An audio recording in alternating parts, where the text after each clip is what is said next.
Israel के 2 बहुत ही खतरनाक दुश्मनों ने एक बड़े हमले की तैयारी पूरी कर ली है और इसके लिए 5 लाख सैनिक भी तैयार हो चुके हैं। सबसे हैरानी वाली बात यह है कि इजराइल के इन दोनों दुश्मनों ने अपने हथियार 16 दिन पहले ही दिखा दिए थे और इजराइल इस खतरे से अनजान रहा और तस्वीर अब सबके साथ है।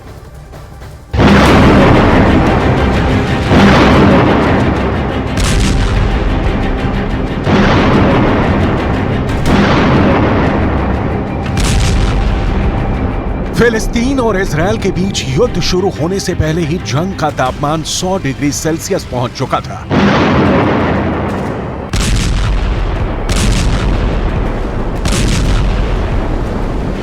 ये समझने के लिए आपको ले चलते हैं ईरान और यमन, जिन्होंने युद्ध से ठीक 17 दिन पहले कुछ ऐसा किया कि डर अमेरिका तक फैल गया।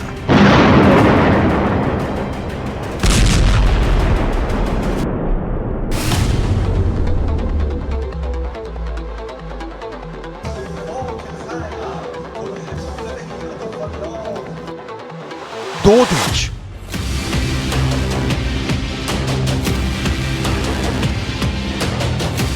दो परेड,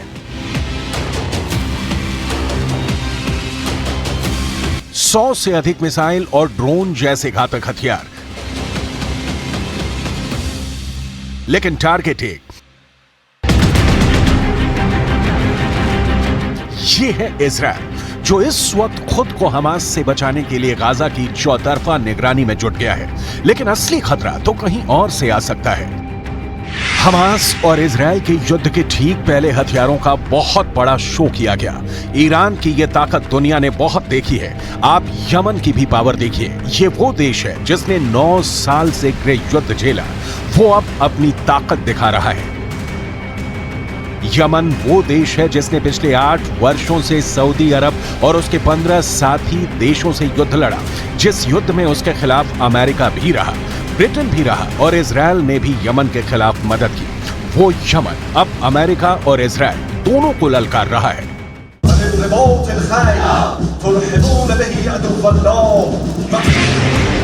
युद्ध की ऐसी ललकार, ऐसा गुस्सा, आप इस इलाके को पश्चिम एशिया कहकर बुलाइए, इसे खाड़ी कहिए या फिर मिडिल ईस्ट, नाम कितने भी हों, लेकिन इस वक्त यूक्रेन के बाद दुनिया का सबसे खतरनाक इलाका कोई है तो वो यही जमीन है। पिछले 4 दशकों से यह इलाका युद्ध देख रहा है और अब एक बार फिर यमन और ईरान ने अपनी परेड दिखाकर बता दिया है कि इजराइल और अमेरिका के खिलाफ उसका युद्ध किसी भी वक्त शुरू हो सकता है।